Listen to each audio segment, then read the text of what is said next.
సాధారణంగా మనందరం యూట్యూబ్ వీడియోస్‌లో కానీ, లేదంటే మనం చదువుకునేటప్పుడు మనం వినేదేంటంటే ఇమ్యూనిటీ. ఇమ్యూనిటీ అంటే ఏంటి? బాడీలో ఇమ్యూన్ సిస్టమ్ అంటే ఏంటి? ఇమ్యూనిటీ అంటే మన బాడీని ఇన్ఫెక్షన్స్ నుంచి, అంటే బయట నుంచి వచ్చే ఇన్ఫెక్షన్స్ నుంచి తట్టుకునేటట్టు ఫైట్ చేసే కెపాసిటీని ఇచ్చే సిస్టమ్‌నే మనం ఇమ్యూన్ సిస్టమ్ అంటాం అనమాట. సో ఇందులో మెయిన్‌గా ఉండే కాంపోనెంట్స్ ఏంటంటే బ్లడ్‌కి సంబంధించిన కణాలు ఎక్కువగా ఈ ఇమ్యూన్ సిస్టంలో మెయిన్ పాత్రను పోషిస్తూ ఉంటాయి అన్నమాట.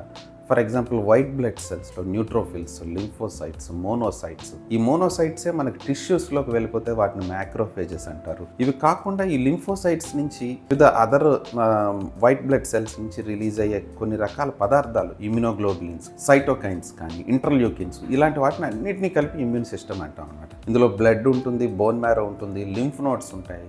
ఇవన్నీ కలిపి ఇమ్యూన్ సిస్టంలో పార్ట్గా ఉంటాయన్నమాట. ఒక్కోసారి ఇమ్యూన్ సిస్టమ్ ఓవర్ యాక్టివ్గా పనిచేయచ్చు, ఒక్కోసారి ఇమ్యూన్ సిస్టమ్ సరిగ్గా పనిచేయకపోవచ్చు. ఏదైనా సాధారణంగా పనిచేస్తేనే మనిషి శరీరం అనేది తట్టుకుంటుంది.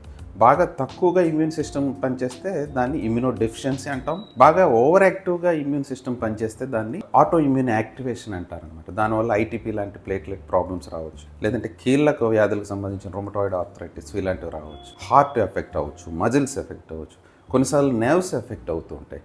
సో ఇలా ఇమ్యూన్ సిస్టమ్ అనేది బ్యాలెన్స్డ్గా లేకపోతే రకరకాల వ్యాధులు వచ్చే అవకాశం ఉంటుందన్నమాట.